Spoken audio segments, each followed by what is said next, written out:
The text message came at 2:47 p.m. on a Tuesday, just as I was finishing my volunteer shift at the hospital. A photo of red designer heels with a caption that made my blood run cold. Thanks for funding my shopping spree. Dead marriages don't need costumes anyway. XO, Brittany.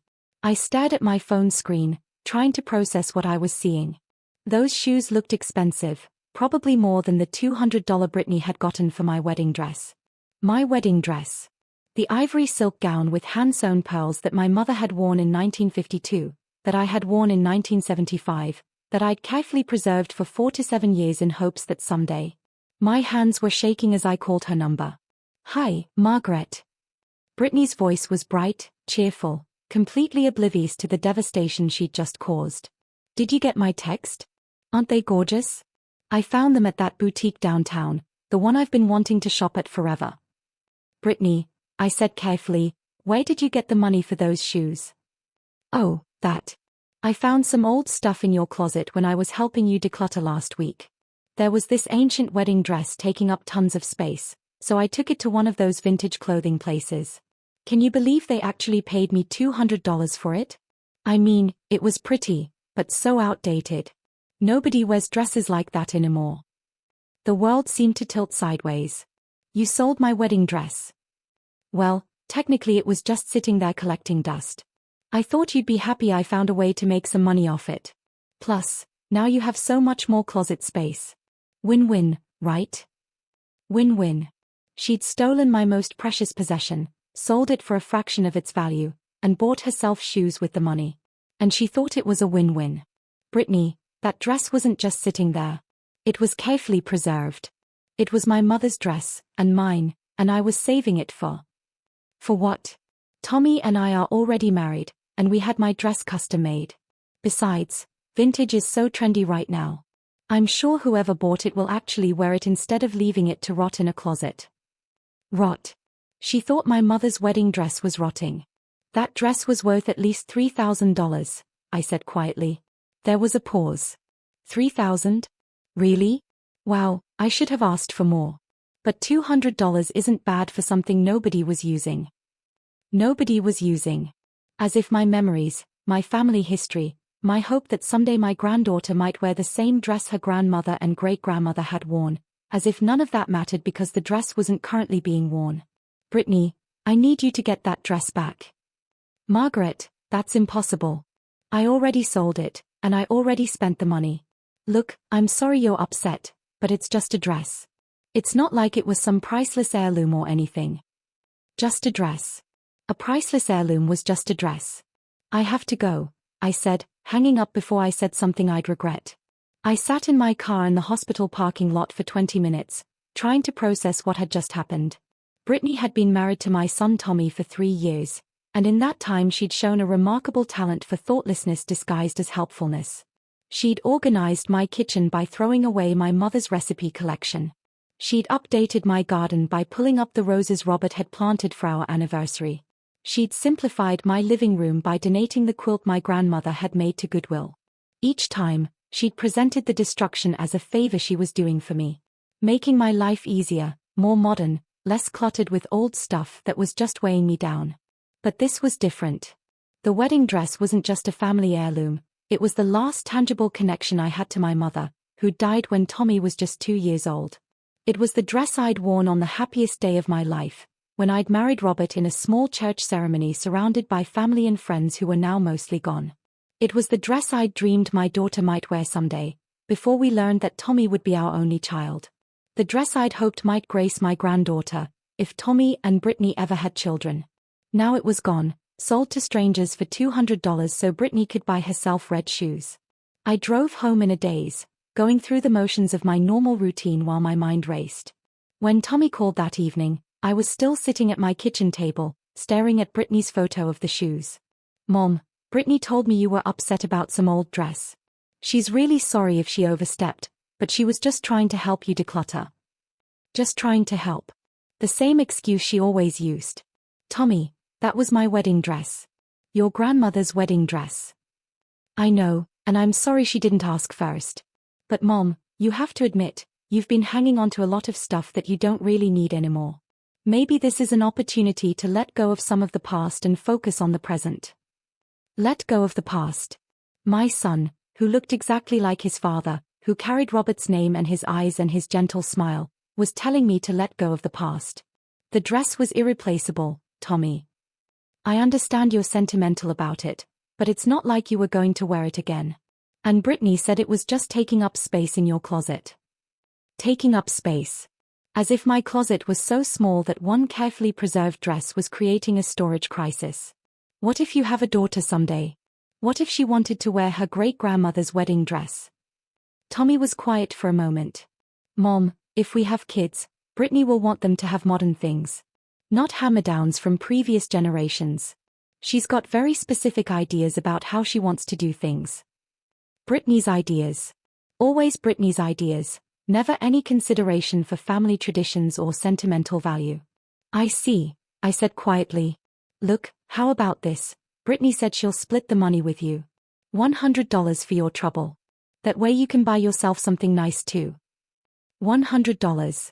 My mother's wedding dress, my wedding dress, 3 generations of memories and hope and tradition, worth $100 of Brittany's consideration. That's generous of her, I said, and I meant it to sound sincere. Great. I'll tell her you're okay with everything. Mom, I know change is hard, but Brittany really is just trying to help you modernize and simplify your life. She cares about you. She cares about me. The woman who'd stolen and sold my most precious possession cared about me. After Tommy hung up, I sat in my quiet house and let myself grieve. Not just for the dress, but for the relationship with my son that had been slowly eroding ever since he'd married Brittany. The gradual shift from family dinners to couple time. The way my opinions and feelings had become obstacles to be managed rather than perspectives to be respected. The way I'd become an inconvenience in my own son's life.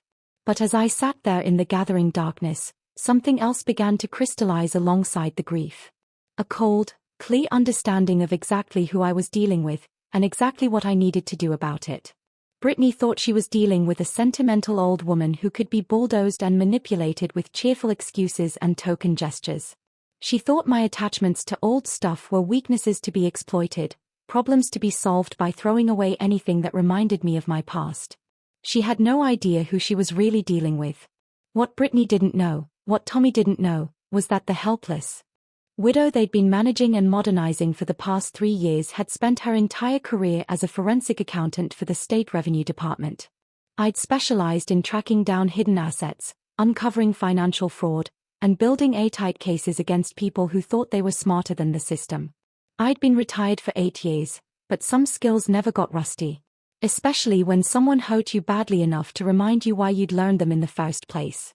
Over the next few days, I began what I thought of as my assessment phase. I started with the basics: credit reports, banking records, employment history, public information that anyone could access with the right knowledge and a little patience. What I found was fascinating. Brittany Walsh, now Brittany Morrison since her marriage to Tommy, had quite an interesting financial profile.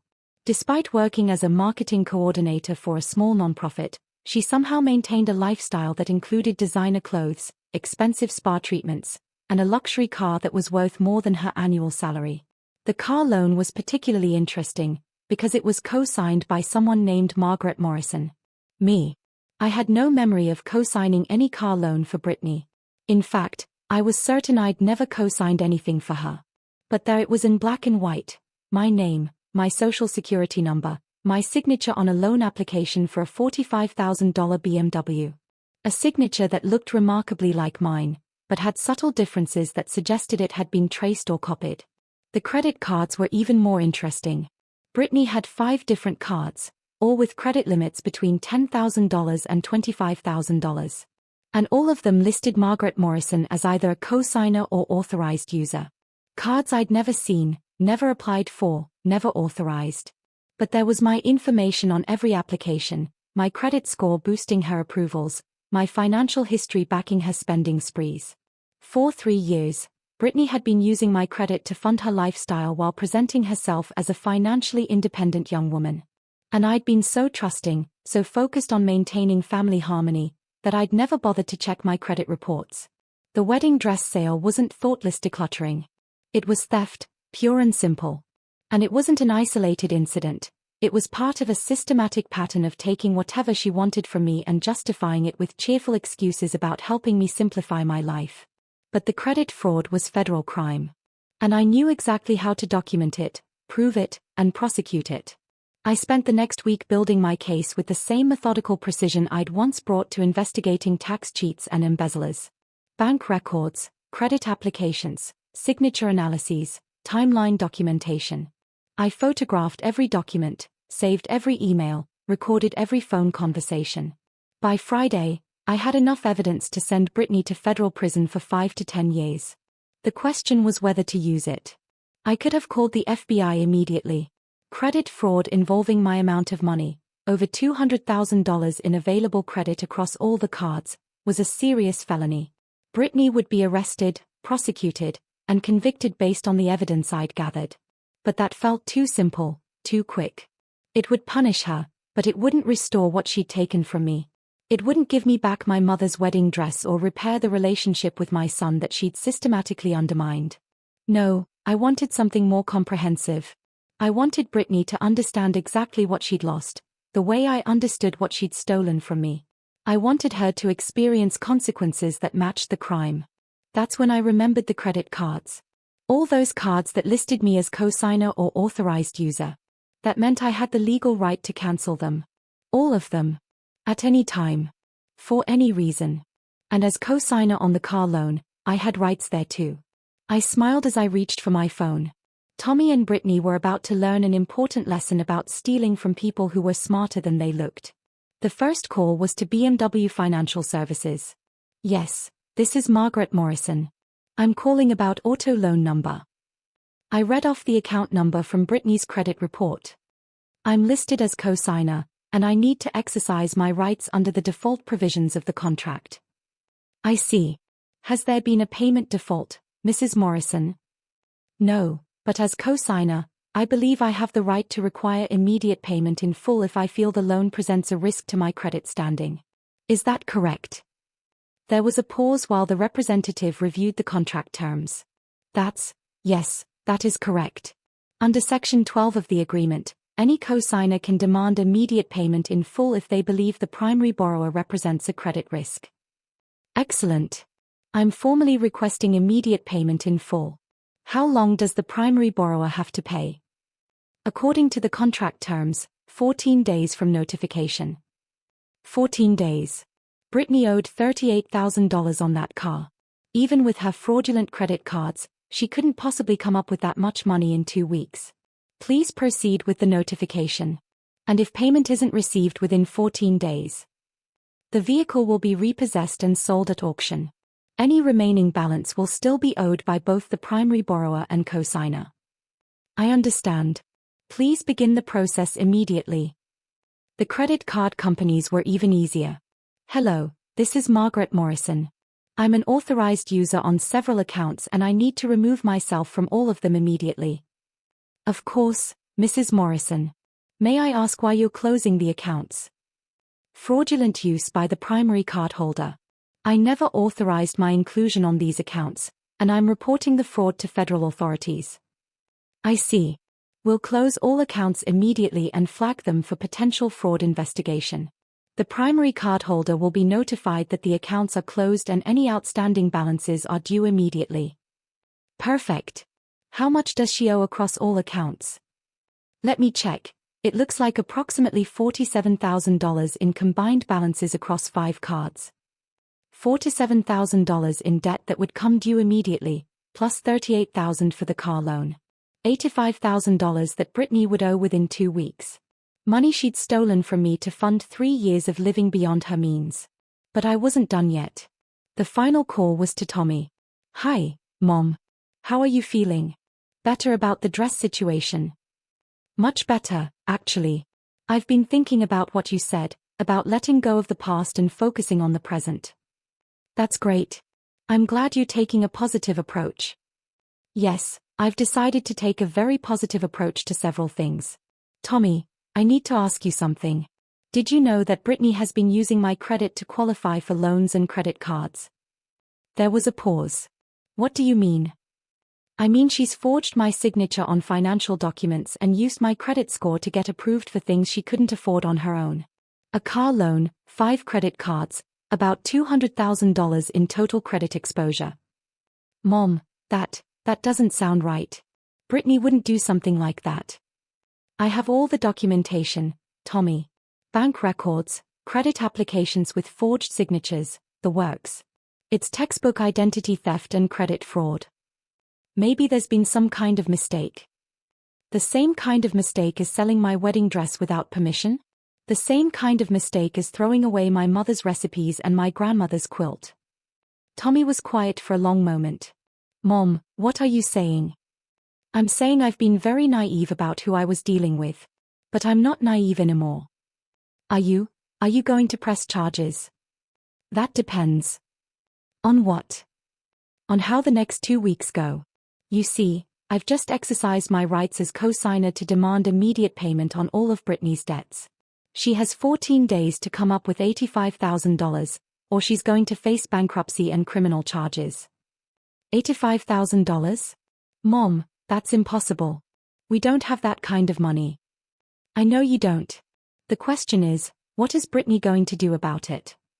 I could hear muffled conversation in the background, Tommy covering the phone to talk to someone, probably Brittany. Mom, Brittany says there's been some kind of misunderstanding. She says she never forged your signature on anything. Then she won't mind when the FBI handwriting analysts compare the signatures on those loan documents to samples of her writing. More muffled conversation, more urgent this time. She wants to talk to you.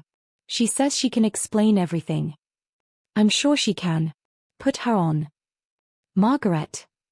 Brittany's voice was tight, strained. Gone was the cheerful confidence she displayed when showing off her new shoes. I think there's been some kind of mix-up. No mix-up, Brittany. Just consequences.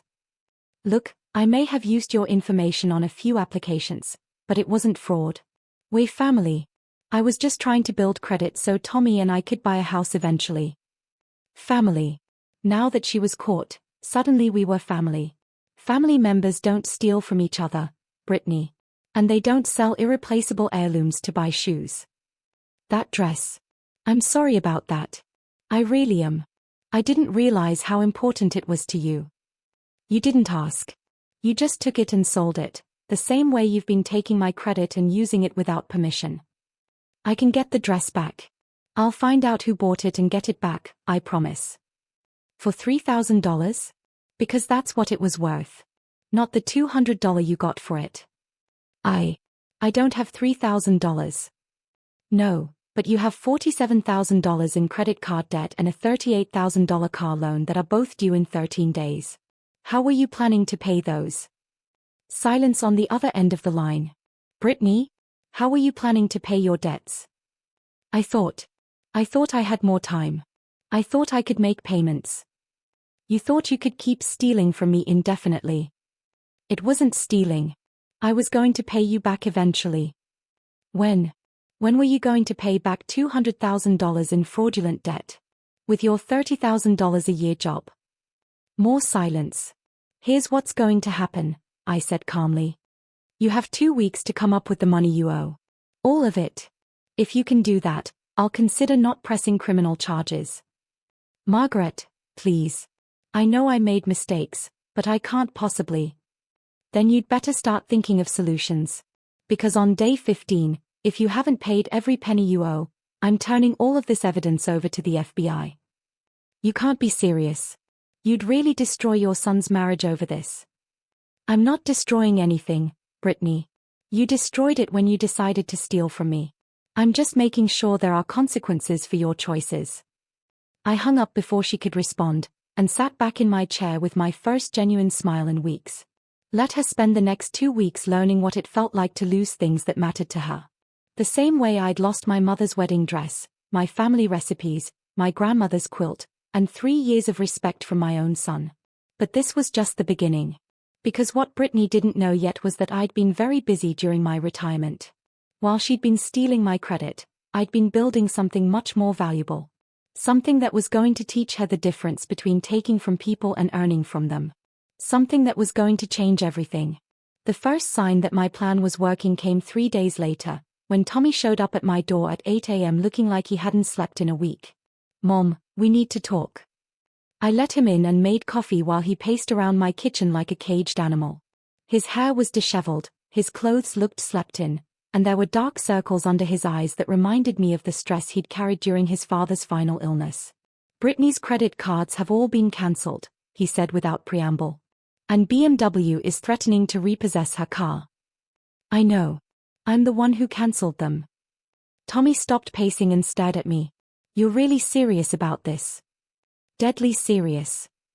Mom, $85,000 is impossible. Even if we sold everything we own, we couldn't come up with that much money." "Then Brittany shouldn't have stolen that much from me. She says she was going to pay you back." "With what money, Tommy? Her salary barely covers your rent and groceries.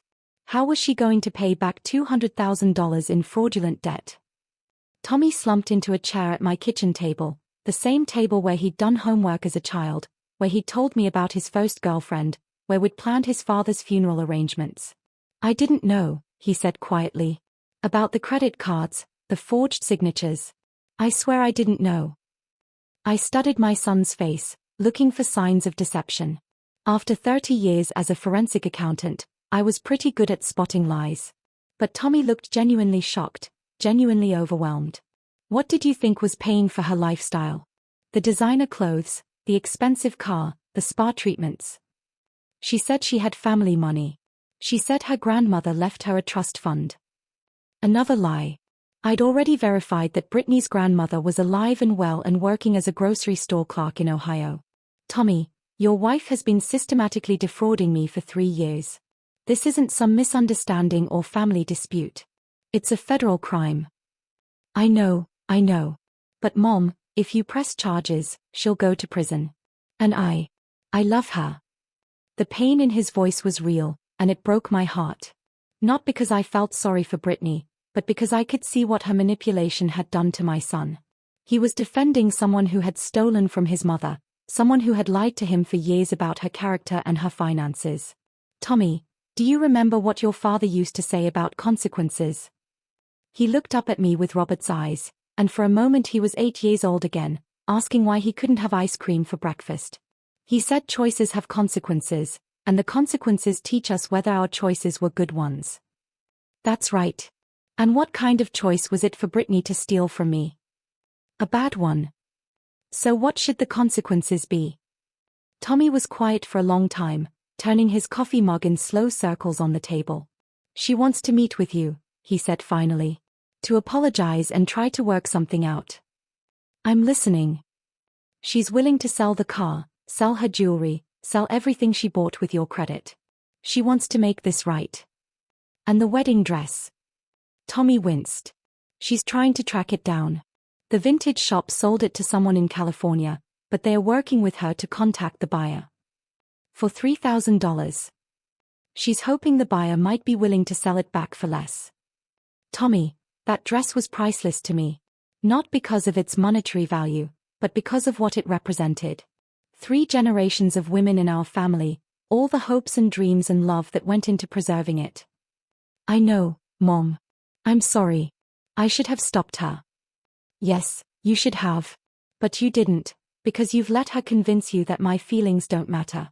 That my possessions are just old stuff cluttering up your life." Tommy looked stricken. "That's not true." "Isn't it? When was the last time you visited me without Brittany deciding it was time to leave? When was the last time we had a conversation about something that mattered to me? When was the last time you treated me like your mother instead of some elderly relative you're obligated to manage?" He started to protest, then stopped. "Because we both knew I was right. She didn't mean for it to go this far," he said quietly. "The credit cards, the debt, it just got out of hand. It got out of hand because she never intended to pay me back. She intended to keep stealing until I died, and then you'd inherit my debts along with my assets." The color drained from Tommy's face. "She wouldn't, she's not." "Tommy, your wife forged my signature on loan documents. That's not something you do accidentally or with good intentions. That's something you do when you're planning to steal someone's identity permanently." "Mom, please. There has to be some way to work this out without destroying our family. Our family. As if Brittany's criminal behavior was somehow my responsibility to fix. Bring her here tomorrow at 6 p.m., I said. We'll have dinner and discuss the situation. Really? You'll talk to her? I'll talk to her. But Tommy, you need to understand something. This isn't a negotiation. This is me giving Brittany one chance to face the consequences of her choices with some dignity intact. What do you mean? I mean she's going to pay back every penny she stole, one way or another. The only question is whether she does it voluntarily or whether the federal government forces her to do it from a prison cell. Tommy left looking slightly hopeful, as if he thought this dinner invitation meant I was softening my position.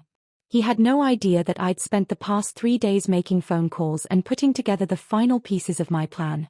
The next evening, Brittany arrived dressed to the nines in a black cocktail dress and pearls, looking every inch the successful young professional. Her makeup was flawless, her hair styled in loose waves, her smile bright and confident.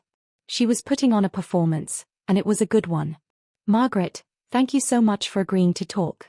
I know this situation has gotten out of hand, but I really think we can work things out if we just communicate honestly. Communicate honestly. From someone who had built our entire relationship on lies. Please, sit down. I've made your favorite, chicken masala. Brittany's smile faltered slightly. Chicken masala wasn't her favorite, it was Tommy's. But she recovered quickly. That sounds wonderful.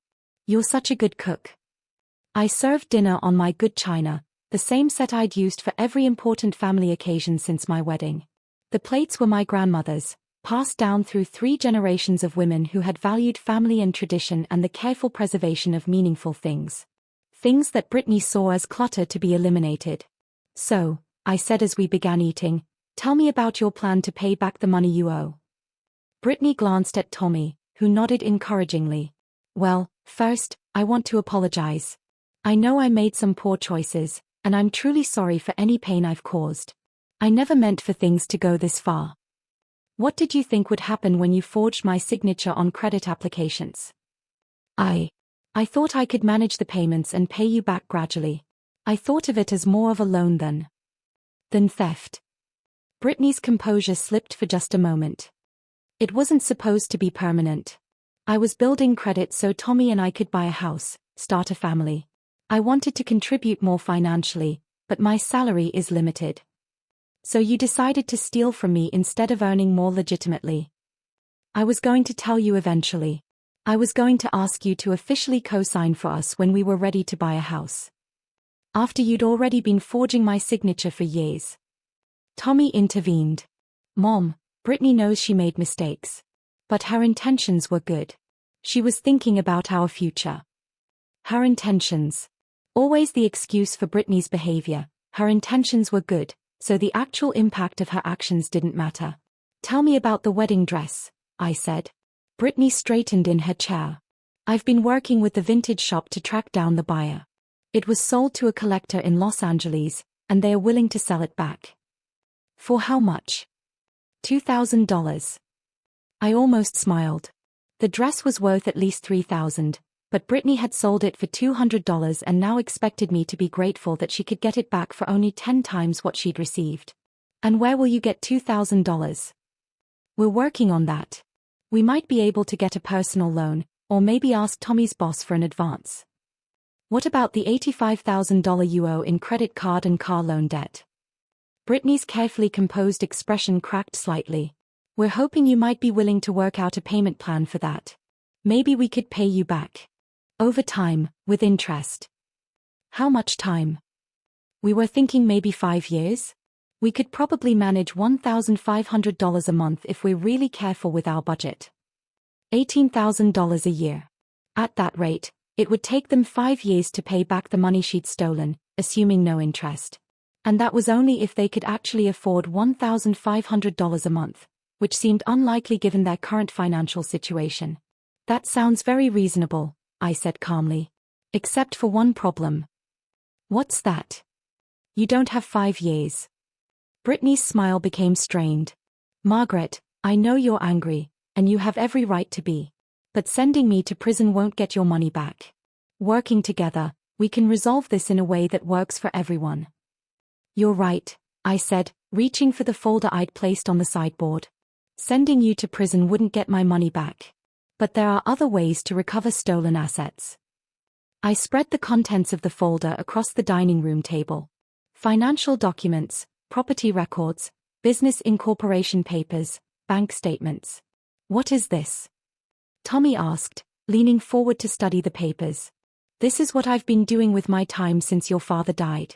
While you two have been dismissing me as a lonely old woman who needed to simplify her life, I've been building something. Brittany picked up one of the documents and her face went pale. Morrison Holdings LLC. My investment company. I started it 3 years ago with your father's life insurance money and my retirement savings. Initial investment, $500,000. Tommy was scanning the bank statements. Mom, these numbers, this says you have over $2 million. $2.4 million, as of last week. I've been very busy. Brittany was frantically shuffling through the papers. Real estate investments, stock portfolios, business acquisitions. Margaret, where did all this money come from? From being smarter than people like you thought I was. I pulled out another set of documents. These might interest you particularly, Brittany. Purchase agreements for various properties around the city. She found the address she was looking for and her hands started trembling. This is our apartment building. Yes. I bought it 6 months ago. Along with the building where your nonprofit is located, the shopping center where you buy your designer clothes, and the spa where you get your treatments. You've been buying up our entire lives. I've been making investments. Good ones, as it turns out. Do you know what this means? Tommy was staring at me like he'd never seen me before. Mom, what are you saying? I'm saying that I don't need Brittany to pay me back over 5 years. I can recover my losses immediately. I pulled out one final document. Eviction notice. As the owner of their apartment building, I'm terminating their lease for violation of the financial fraud clause. They have 30 days to vacate. You can't do this, Brittany whispered. I can and I am. But that's not all. I turned to Tommy. Your company, Preston Marketing, has been struggling financially for the past year. They've been looking for investors. How do you know that? Because Morrison Holdings is now their primary investor. As of yesterday, I own 60% of the company. Tommy's face went white. You bought my company. I invested in it. And as the majority shareholder, I have some concerns about employees who might be involved in financial crimes with their spouses. Mom, you wouldn't. Fire you? No, I wouldn't do that to my son. But I might have to fire employees who represent liability risks to the company. Brittany stood up abruptly, her chair scraping against the floor. This is insane. You've been stalking us, manipulating our lives, setting us up. I've been protecting my investments. And now I'm protecting myself from someone who's been stealing from me. You're crazy. Paranoid. You've been planning this for years, haven't you? This whole thing is some kind of revenge fantasy. This whole thing is consequences, Brittany. The natural result of stealing from someone who was smarter than you realized. Tommy was still staring at the financial documents. Mom, why didn't you tell me about any of this? Because you'd stopped treating me like someone whose opinions mattered. You'd started treating me like a burden to be managed, someone whose possessions could be discarded whenever your wife decided they were inconvenient. I didn't mean. You let her throw away my mother's recipes, Tommy. You let her dig up the roses your father planted. You let her donate your grandmother's quilt to Goodwill. And when she stole and sold my wedding dress, you told me to let go of the past. I was trying to keep the peace. You were choosing her over me. Every single time, you chose to believe her version of events instead of considering that maybe your mother's feelings mattered too. Brittany slammed her hand down on the table, making the china rattle. This is ridiculous. So what if I sold some old junk? So what if I used your credit to buy things we needed? You're a wealthy woman, you could afford it. Could afford it. I stood up slowly, my voice deadly calm. You think because I have money, that gives you the right to steal it. We're family. Families help each other. Families ask for help, Brittany. They don't forge signatures and commit federal crimes. You're destroying my marriage, my life, over some stupid dress and a few credit cards. No, I said firmly. You destroyed your marriage when you decided to build it on lies and theft. I'm just making sure you face the consequences. Tommy had been silent through this exchange, but now he looked up at me with something that might have been understanding. The money doesn't matter to you, does it? He said quietly. This isn't about the credit card debt or even the wedding dress. Smart boy. What is it about, then? Respect. She never respected you, and I let her get away with it. Very smart boy. Brittany whirled on Tommy. Don't you dare take her side. She's been planning this for years, setting traps, manipulating us. The way you manipulated me? Tommy asked, his voice getting stronger. The way you convinced me that my mother was just a confused old woman who needed to be managed.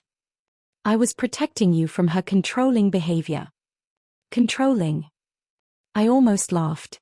Brittany, I've owned your apartment building for 6 months. I could have evicted you at any time. I've been the majority shareholder in Tommy's company for 3 weeks. I could have had you both fired on day one. If I wanted to control your lives, don't you think I would have done it already? Then why didn't you? Because I wanted to see what kind of people you really were. I wanted to see if you'd ever show genuine remorse for what you'd done, or if you'd just keep making excuses and blaming everyone else. And what's your verdict? I looked at Brittany, beautiful, charming, utterly unrepentant Brittany, and then at my son, who was finally beginning to see the woman he'd married clearly. I think you've answered that question yourself. I walked to the window and looked out at the garden where Robert's roses had once bloomed, before Brittany decided they were old-fashioned and needed to be replaced with more modern landscaping. Here's what's going to happen, I said without turning around. Brittany, you have 48 hours to pack your things and leave town. Forever. You can't make me. I own your apartment building. I own the building where you work. I own the shopping center where you buy your clothes and the spa where you get your treatments. As of tomorrow morning, you'll be trespassed from all of those properties. That's illegal. No, it's property rights. And it's perfectly legal to refuse service to someone who's committed fraud against you. What about my job? Your nonprofit depends on grants from the Morrison Family Foundation.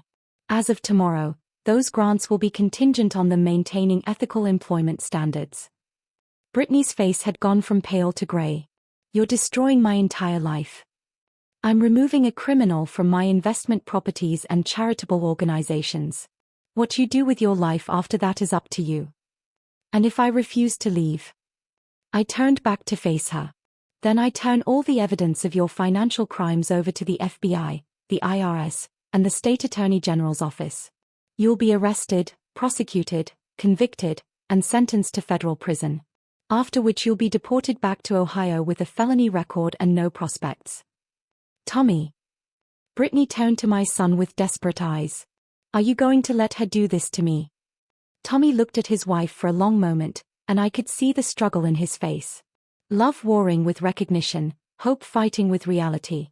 You really did all of it, didn't you? He said quietly. The credit cards, the forgery, the lies about your family money, all of it. Tommy, I can explain. Did you sell my mother's wedding dress to buy shoes?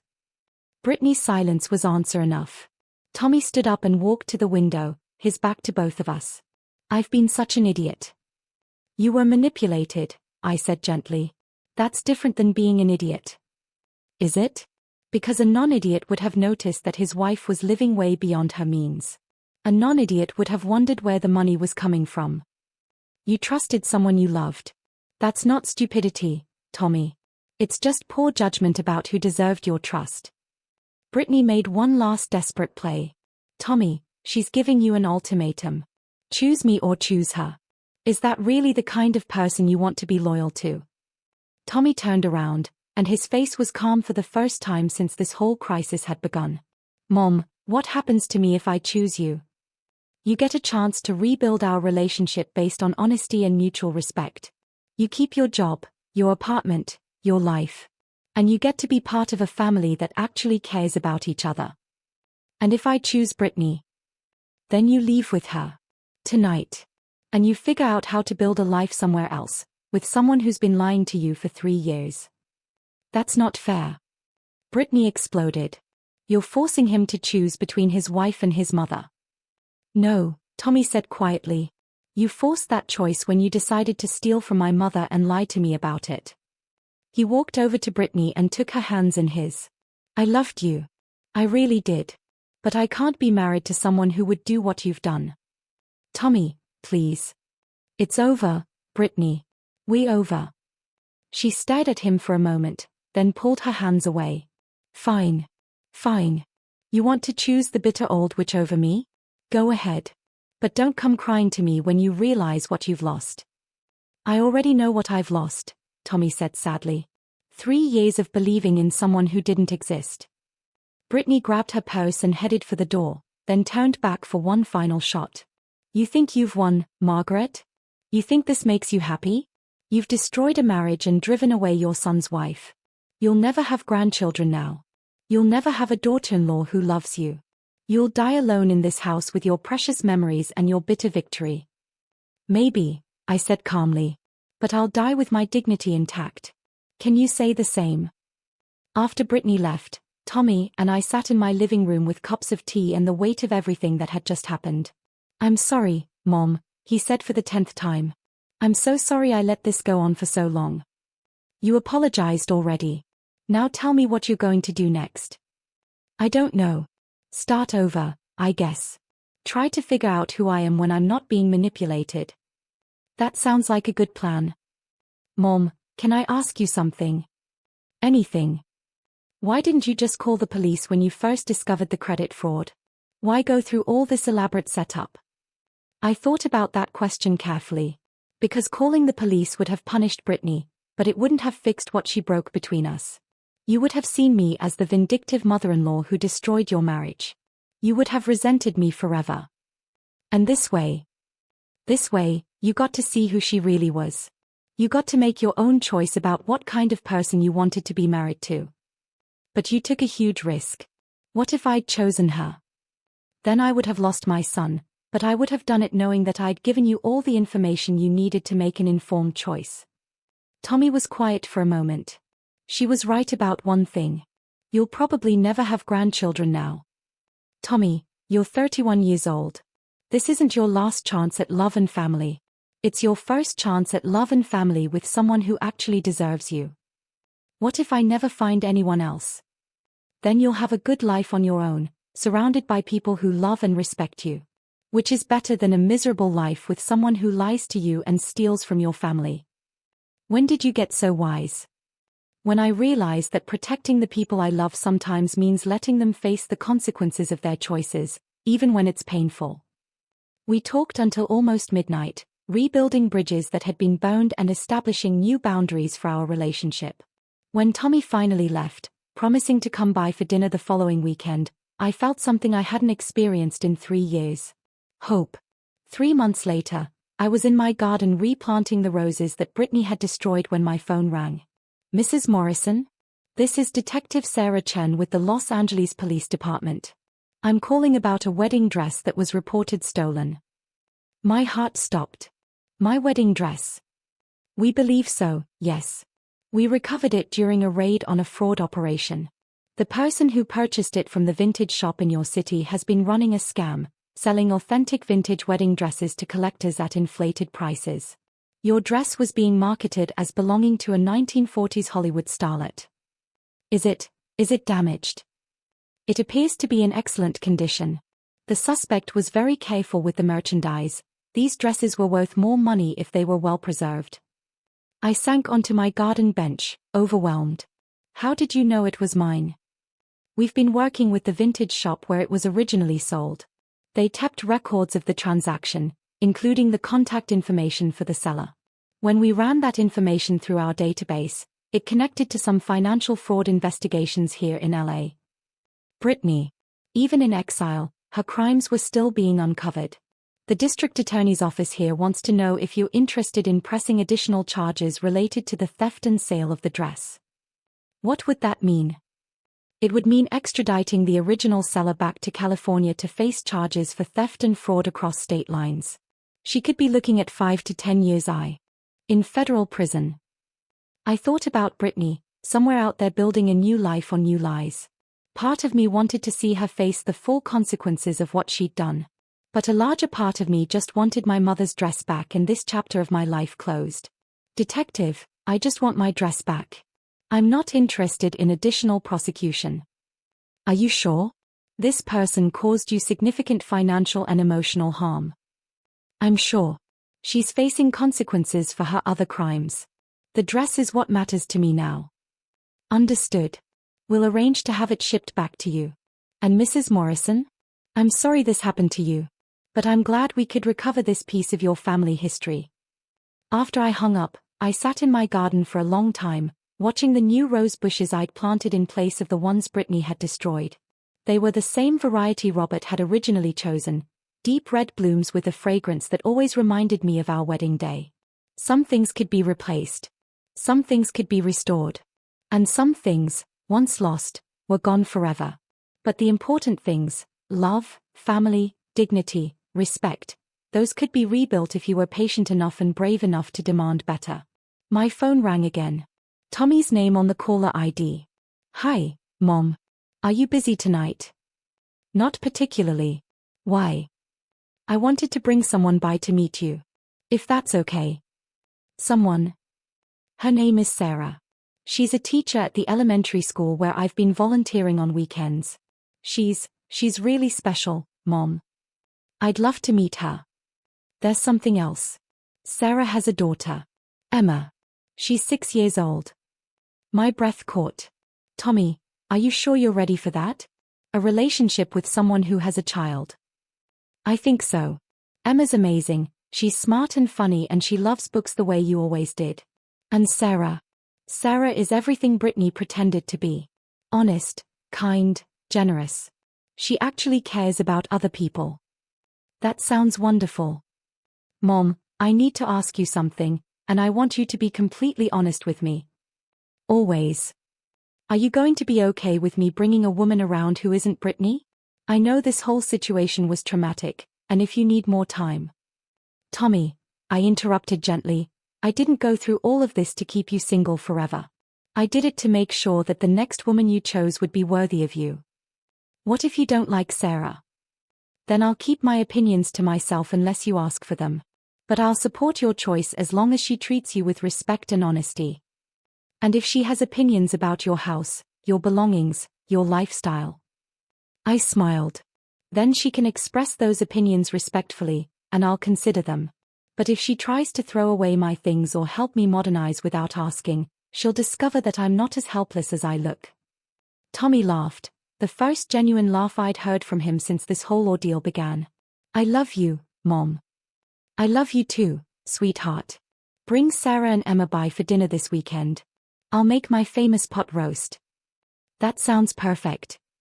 After we hung up, I went inside and climbed the stairs to my bedroom. In the back of my closet, carefully preserved in acid-free tissue paper, hung my mother's wedding dress. Detective Chen had been as good as her word. The dress had arrived 2 weeks ago by special courier, along with a note from the lab explaining that all charges against the fraud ring had been resolved and the dress was being returned to its rightful owner. It was exactly as I remembered it, ivory silk with hand-sewn pearls, delicate lace at the sleeves and neckline, a train that had once swept across the floor of St. Mary's Church as I walked toward the man I would love for 35 years. But now, looking at it, I realized something had changed. The dress was still beautiful, still precious, still filled with memories of love and hope and family traditions. But it was no longer the most important thing I owned. The most important thing I owned was my relationship with my son, rebuilt on a foundation of honesty and mutual respect. The most important thing I had was the knowledge that I'd fought for my family and won, not through manipulation or control, but through strength and patience and the willingness to demand better. The dress would always be special. But it was no longer the symbol of everything I'd lost. Now it was the symbol of everything I'd fought to preserve and protect. I carefully rewrapped the dress and placed it back in the closet. Someday, if Tommy and Sarah's relationship developed into something permanent, maybe their daughter would want to wear her step-great-grandmother's wedding dress. Or maybe she'd want something more modern, more suited to her own dreams and personality. Either way would be fine with me. Because I'd learned that love isn't about forcing people to value the same things you value. It's about creating space for them to make their own choices while still maintaining your own boundaries and self-respect. It's about knowing the difference between someone who deserves your trust and someone who's manipulating your emotions. And sometimes, it's about being strong enough to fight for the people you love, even when they don't understand that they need protecting. Saturday evening, Tommy arrived with Sarah and Emma, and I understood immediately why he'd fallen for them both. Sarah was lovely, not in the artificial, high-maintenance way that Brittany had been, but in a natural, warm way that made you feel comfortable from the moment you met her. She complimented my house genuinely, asked thoughtful questions about the family photos on my mantel, and offered to help with dinner in a way that felt authentic rather than performative. Emma was shy at first, hiding behind her mother's legs and peeking out at me with curious brown eyes. But when she spotted the piano in my living room, her face lit up. "Do you play?" she asked quietly. "I do. Would you like to hear something?" She nodded eagerly, and I played a simple melody that had her swaying along within moments. By the end of the evening, she was sitting beside me on the piano bench, picking out Twinkle, Twinkle, Little Star with one finger while I provided accompaniment. "You're very good at that," I told her. "Have you ever thought about taking piano lessons?" "Mommy says maybe when I'm older and we have more money." I glanced at Sarah, who was blushing slightly.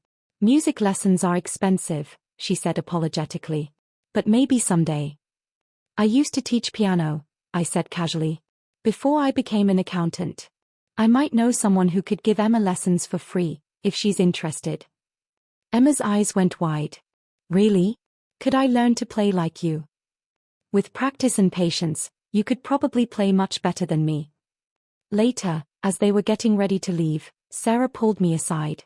"Mrs. Morrison, I want you to know that Tommy has told me everything about what happened with his ex-wife. I just want you to know that I would never. I understand how precious family heirlooms and traditions are. I would never presume to change anything about your home or your life without asking." "Sarah, I appreciate that. But you should also know that this is Tommy's home too, and if you become part of our family, it will be your home as well.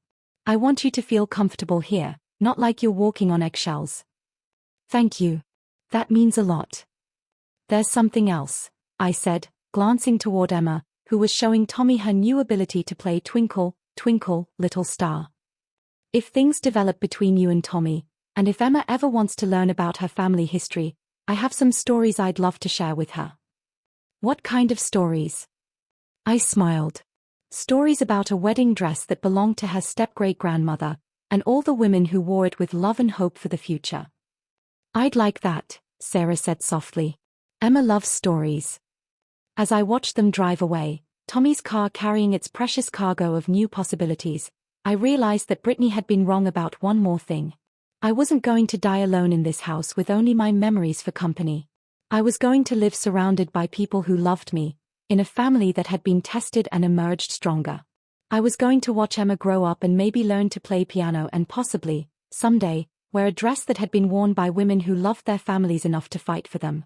I was going to have the life I'd always wanted, one built on truth instead of lies, respect instead of manipulation, genuine love instead of convenient performance.